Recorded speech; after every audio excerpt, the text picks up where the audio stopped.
رب زدني منك علما وأنلني منك فهما رب زدني منك علما وأنلني منك فهما. شیطان کی دعوت الگ، رحمان کی دعوت الگ.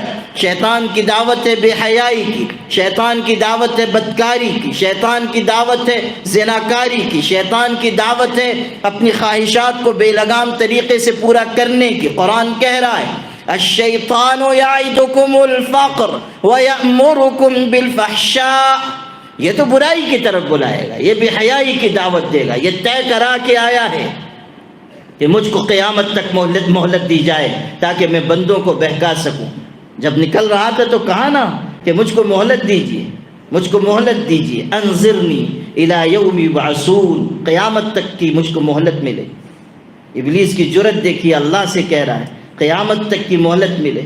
ویسے ہم لوگوں کی بھی جرت کچھ ابلیس سے کم نہیں ہے، لیکن اس کی جرت قرآن میں دیکھیے کہ انظرنی الی یوم یبعثون، اور کہتا ہے کہ یہ مہلت مجھ کو اس لیے چاہیے کہ بندوں کو بہکاؤں گا. اور اللہ کہتا ہے مہلت ہے، انک لمن المنظرین. اور پھر شیطان بلند بانگ دعویٰ کرتا ہے، کہتا ہے لَأَقْعُدَنَّ لَهُمْ صِرَاطَكَ الْمُسْتَقِيمِ ثُمَّ لَآتِيَنَّهُمْ مِنْ بَيْنِ أَيْدِيهِمْ وَمِنْ خَلْفِهِمْ وَعَنْ أَيْمَانِهِمْ وَعَنْ شَمَائِلِهِمْ وَلَا تَجِدُ أَكْثَرَهُمْ شَاكِرِينَ. دعویٰ دیکھو، الفاظ دیکھو.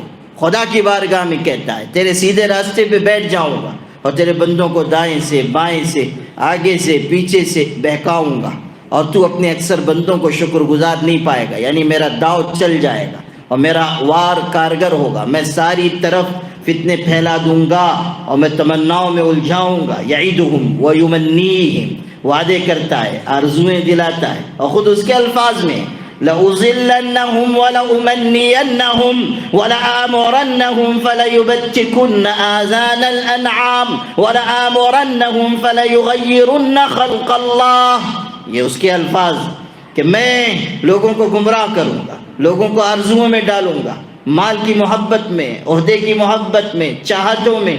ایک دکان ہو گئی تو دوسری دکان کی چاہت، دوسری ہو گئی تو تیسری ہو گئی تو چوتھی. اور اسی کو آپ لوگ شادی کی طرف بھی لے جا سکتے ہیں کہ ایک کے بعد دوسری، دوسری کے بعد تیسری اور چوتھی. ویسے مسلمانوں میں دوسری کے بعد لوگ کمی ہمت کرتے ہیں، اس لیے کہ دوسری کے بعد روزانہ صلاۃ التوبہ پڑھنے لگ جاتے ہیں کہ اللہ تعالیٰ غلطی ہو گئی معاف فرما دے. تو وہ ایک کے بعد دوسری، دوسری کے بعد تیسری. یہ ایک کارخانہ ہو گیا تو دوسرا کارخانہ، دوسرا ہو گیا تو تیسرا. حضور نے فرمایا نا لو کان لابن آدم وادیان من ذهب لابتغى وادیا ثالثا.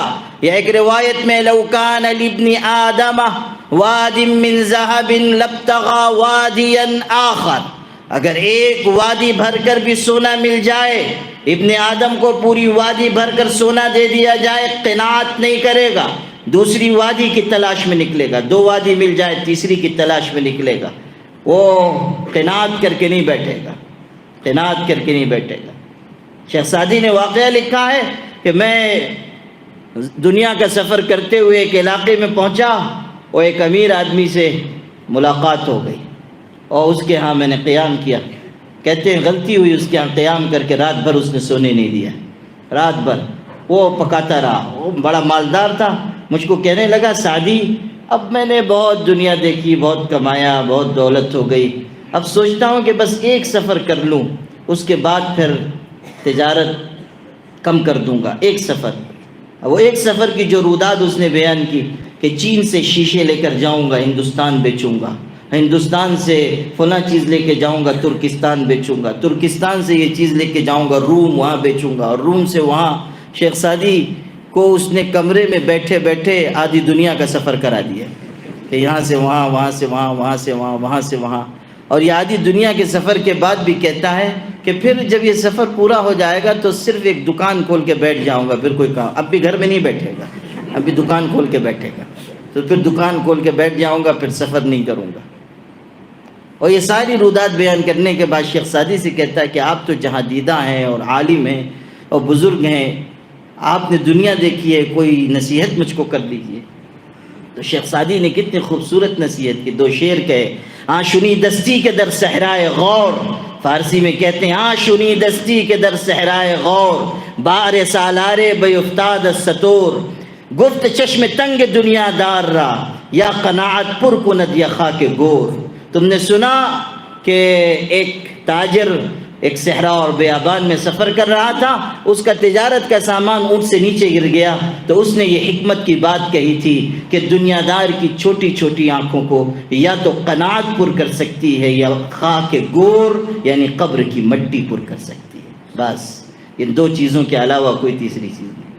یا تو قناعت انسان کے حرص کے پیٹ کو بھر سکتی ہے، اور یا تو قبر کی مٹی انسان کے حرص کی آگ بجھا سکتی ہے۔ بس